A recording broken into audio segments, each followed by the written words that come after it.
welcome to Brendan's Car Talk, Season 4, Episode 14, March 7th, 2022. Hope you all had a good weekend. I'm recording this Monday morning at like 9:50. Freezing rain going on in Peel, GTA, so hope everyone's staying safe. If it's not the snow that'll get you, it's the fucking rain.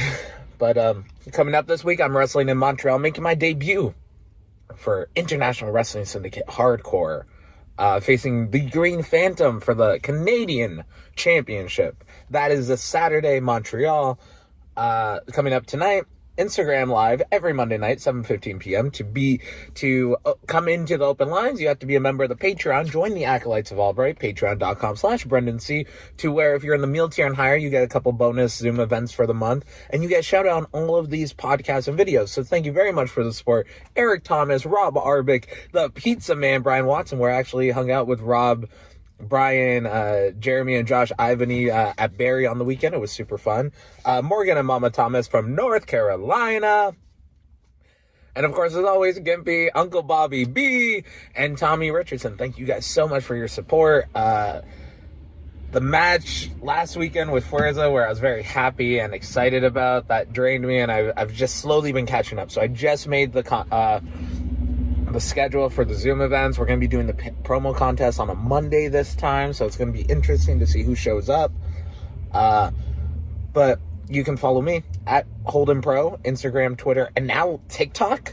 Don't fully know how to use it yet. I think I'm going to put clips of Car Talk and like the daily podcast, which is an On This Day that's on Patreon exclusive podcast. And also add me on Facebook, Brendan Caulfield. But there's a lot of like scams going on Facebook, and there's a lot of random people just adding people on Facebook. So if I look at your profile and you're selling Ray-Bans or whatever, and you're tagged 175 people, I'm not going to accept the friend request. I'm probably going to block you. Send me a message on Twitter or Instagram. Instagram DMs, the request is a little hidden to see, but my Twitter DMs I do see kind of regularly. So join there. But today I want to be talking about, you need to know what you bring to the table. And at the start of it, everybody has worth. Nobody's better than anyone else. They all just have different experiences and different knowledge. A plumber isn't less valuable than an electrician. You need both of them to build the goddamn house. And then you need a contractor to build the frame of the house. So everyone works in tangent. If someone's been doing something for 15 years, yeah, they're going to be better than you who's only done it for 1, 2, 4 years. But you're aspiring to get to that knowledge. And then there's if you find mentors, they can actually time travel. So instead of failing like they failed in the 15 years, maybe it takes you 5 years to get to where they are. So there's all those little things. But at the end of the day, at the start of the day, not even the end of the day, the start of the fucking day, what do you bring to the table? Here's the thing though. So say you have money, you have resources, you have a company. In wrestling, you can sell tickets. You might not be the best wrestler, but you can sell like 50 tickets to family and friends.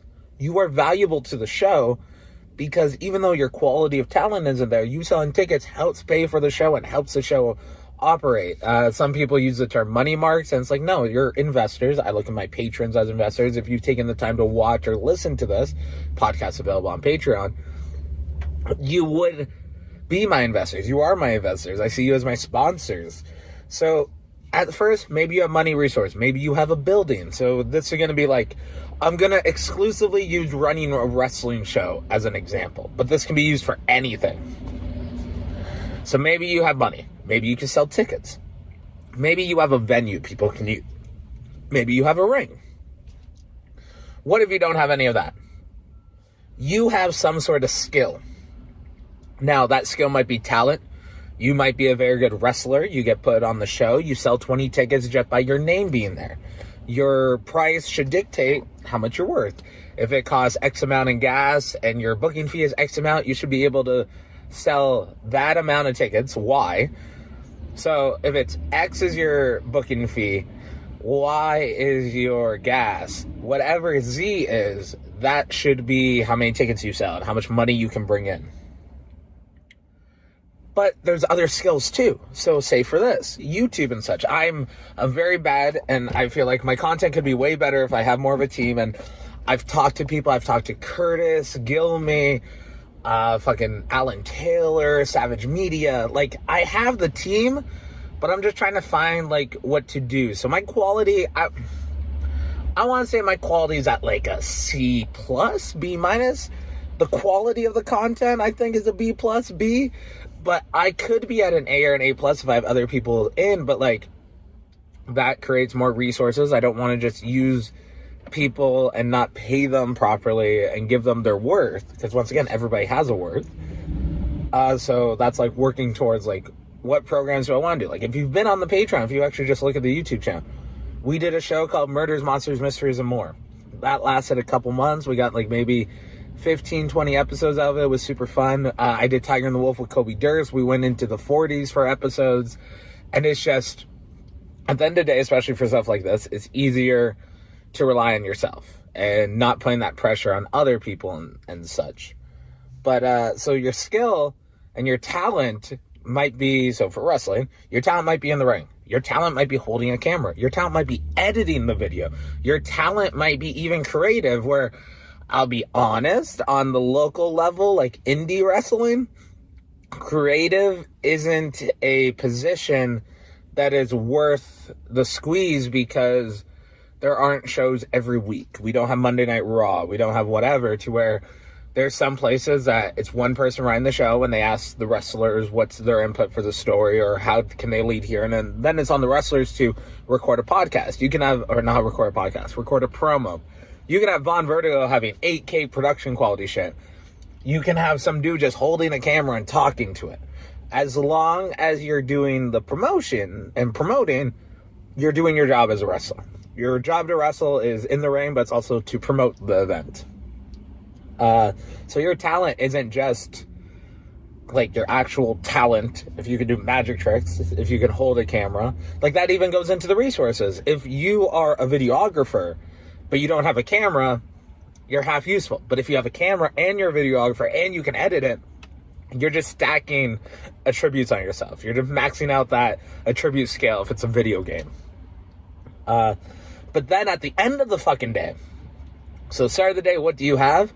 At the end of the fucking day, if you don't have money or resources, if you don't have a talent, if you don't have a skill, there's always manual labor, especially when it comes down to a wrestling show, because the ring needs to be set up. The curtains need to be put up. The chairs need to be set up. Whatever needs to be done.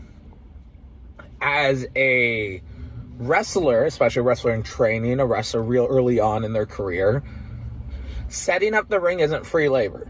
I see setting up the ring as your way to pay for a ticket. And you should be watching the whole show, every single match. My seat just readjusted. Because if you're not booked on the show, look at who is on the show and why are they on the show. What do they do that connects with the crowd? And not what moves do they do. What do they do? And then you can even watch how people interact with people. Like, I talk to fucking everybody. I talk to the green kids. I talk to the music lady. I talk to the photographers. I talk to the promoter. I talk to the boys. I talk to fucking everybody. So at the end of the day, labor is always an option. So no matter what it is, like, people will need help. That's why not all internships are scams. A good portion are, a large amount are, but not everyone. So I think that's all I want to leave you guys with is everybody has worth. No one works harder than the other person. They may work hours and diligently. The L goes before the G. Diligently. But that's just in the 10,000 hours. It takes years. 10,000 hours is 5 hours a day, 44 weeks a year, 5.5 years, 10 years, whatever the fuck the math adds up. I failed grade 10 math 3 times. Don't listen to me. Why do I use math as samples for this shit? I don't know. I just do. But it is in all those little things that nobody works harder than anyone else. They all just have different experience. No one's worth more than anyone else. Everybody has work to figure out what you bring to the table. And that's your challenge. Because everyone knows what they want, or they think they know what they want, but they don't.